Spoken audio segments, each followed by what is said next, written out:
I'm walking towards Clearbrook. There are cyclists absolutely everywhere, which is good. And somewhere in the background with the dogs, there she is. There's Sarah, so I'll go for a walk with Sarah. 15 miler today. I've got my new tent with me, which I may put up and then put back down. Don't know what the weather's going to be like. Forecast rain all the way up until the 5th of April here in Plymouth. So I'm like, oh, do I want to camp in the rain? Anyway, 15 miler, going to a place called Water, and then I'm going to walk all the way around the Plym Valley into Plymouth. Say hello to the camera, sir. Hi. Hello. Hi. Hello, Sarah's bonkers. Got rid of her. Yeah, she was slowing me down. That was Sarah. And she was talking a load of crap as well, as most women do. Anyway, bless her heart. Love Sarah to bits. Right now, I'm standing in Drake's Leat. Drake being Sir Francis Drake, the guy all the woke people want to cancel.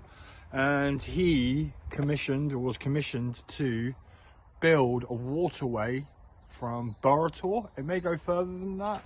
I think it comes from Burrator, which is over in that direction. There's a big reservoir there. And it carried water all the way through Dartmoor and into Plymouth. And actually, I think the resting place, the final place, is a reservoir in Plymouth where Plymouth University is. And if you have a look, because you know I like a rock, so you can get this down here, you can see it's constructed of loads of giant granite, of course, it's Dartmoor, loads of giant rocks. And it travels for miles. I reckon it goes for 20, 30, 40, 50 miles. I'll go and check on the Tinternet when I get back, or in a minute on my phone. So it was a massive construction project. And this was done in the 1600s. So it's interesting, isn't it? You know, these people were smart enough to be able to build giant water carrying, you know, like a land-based aqueduct all the way from the centre of Dartmoor into Plymouth City back in the 1600s. It must have been a massive construction effort, and I am amazed that they were able to do it. And how did they do it? Horse and carts, I suppose, and some wheels, and a lot of manpower.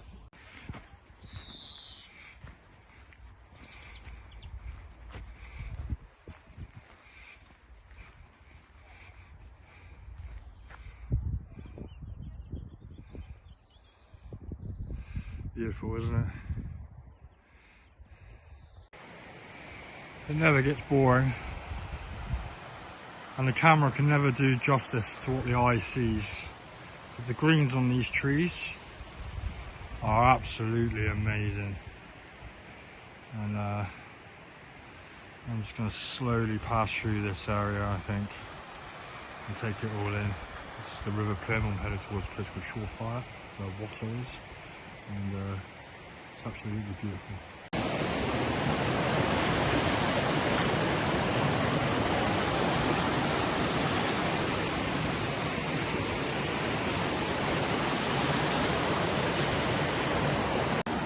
Quite amazing to see two rivers join like that. One's the River Plym. There it is, the River Plym, which is what I'm following. Amazing.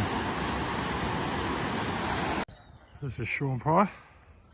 It's basically like a little hamlet. I think it's got a school. It's got a church up there. I don't know if it's got a shop. It's a little hamlet or a village. It's barely a village. On the side of a hill. We're about 200 odd metres up. Okay, I'm at Shaugh, literally right by a place called Water. There's a nice stone circle here on Dartmoor, quite high up, probably a few hundred metres above sea level, so it's pretty windy up here. Hopefully it doesn't ruin the sound. Yeah, there's a nice stone circle here. I don't know how well you can see now. It's a giant stone circle, and it's surrounded by two others that go off around in the distance. And you can see my tent. Yeah, my new tent, and I'm not staying in it tonight, as tempting as it is. I've got stuff to do, but I've just put it up. It's quite windy out here, and wind was one of the problems that this tent does suffer from. I've seen it tested in like gale force winds. It doesn't hold up too well, but it's a summer tent, so hopefully no gale force winds. And we've got gusts of about 30 miles an hour up here today, up on this hill. And it's not too bad. What's it like inside? You guys can't see inside Darren's home. It's going to be my home for a few months. hey, who knows, it might be my permanent home. So, first of all, I can fucking sit up. That's all I wanted. And it's got loads of pockets and stuff. Don't know what you can see. It's quite big. It's got like these overhanging pockets. It's got some here, somewhere, yeah, and in the corner here. And the quality is it's by Big Agnes, this tent. So the quality you would expect to be pretty good. They're a reputable brand. But this tent is, all of it, including the ground sheet, which is another top, is under 2 kilos. And we'll find out what it thinks about British rain. Because it's only got a 1200mm hydrostatic head. It's a special fucking bespoke material. I've read it's been in torrential rain in New Zealand for days on end and it held out. And that's all I'm after. And I'll take the lightweight, but hopefully, you know, that fine high vapor mist that we get here in the UK, we get it a lot on Dartmoor, like, you know, super concentrated, like thick atmosphere full of water. That's the sort of weather that I'm concerned about, and hopefully, because that gets in through the seams and stuff, hopefully we don't have that this summer.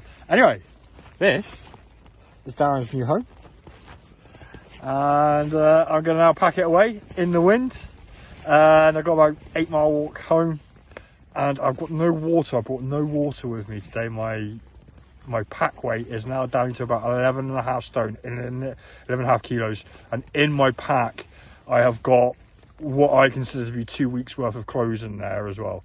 But there's no water. It's food but no water, and I'm thinking of traveling pretty much even in the summer with bare minimum water on me, because I'll be going shop to shop, campsite to campsite, river to river if necessary with my water filter, and it's a weight that I don't really want to have to carry. I don't want to go above about the 11.5, 12 kilo mark that I've got it down to, which is about 6 kilos lighter than I started with. So it's all go. Oh, and this week, in case I forget, this week I've got an interview with a charity who's interested. Hopefully they don't look at my Twitter account too much. Are interested in me raising for some money for them. Not going to say what charity it is. I'll wait for it to come through first. But if it does, then all good. And Darren's got a right little mission on his hands. And I'm really hopeful. So wish me luck that meeting goes well. And finally, if you're interested in joining me, I am going to be doing all the areas of natural beauty and the national parks of Great Britain. I think I might not do the one that's at the very north of Scotland. I don't know. If you're near any areas of natural beauty, any towns and villages that surround them, do you want to join in on my walk, come camping with me, meet me and have a coffee, whatever, then DM me or leave me a message in the tweet that you have heard this on, and I'll definitely get you back to you. And as I keep saying to everyone, I'll add you to my list. Out here regularly with my friend Leat, and I haven't got a mic on, so sorry about the wind. There's a giant stone circle, you can see it going all the way around, and there's another one that goes around it, and then there's a third one even further. And in here, although there isn't really many of them, the only one I can see right now is there. There seems to have been a stone hut. It would be a bit weird if that was the only stone hut inside this stone circle, or these concentric stone circles. So you have to wonder, because it's fairly central as well, whether this is just another stone circle, small one, inside the other 3. Who knows? Not allowed to dig or do anything to find out. So anyway, this is Shaugh. I'm now headed towards the Plym Valley River.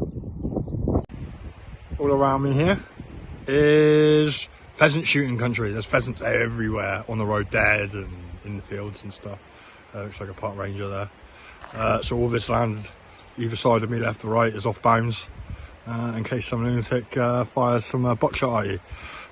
So I'm coming to the end of my walk. It's been quite a long one, and I've done about 60 miles in the last 4 days, climbing up and down hills and just walking around with this rucksack on. It's quite good, isn't it? It's not too bad. And right now, I'm super high up. And down there is the Plym River. probably hear it. Walking through the Plym Valley back to a Sainsbury's. I'm going to go and buy a roast dinner because I feel like I've had it today. Fuck. Behind me there, all looking at peregrine falcons. I think there's a whole colony. I don't know what a group of peregrine falcons are called. There's some twitchers there with their cameras, and I can't see anything, so I'll carry on walking. And back to society. Look, cost of living $4.79 for a fucking double cheeseburger. I know when they were practically used to give them away. They used to just give them away because they were so cheap. And now it's $4.79 for a double cheeseburger meal. Fuck's sake. I'm going to have a roast. And I'm back to civilization, obviously. Back to the coastal lockdowns. And I reckon that's the hardest walk so far, or it feels like it. I only went out to put my tent up. And it feels way in excess of 15 miles today. I don't know why it does. Maybe it's because I'm doing this every day. So definitely having a day off tomorrow. Anyway, that's my latest trip. It's all about a tent. That was it. See you later.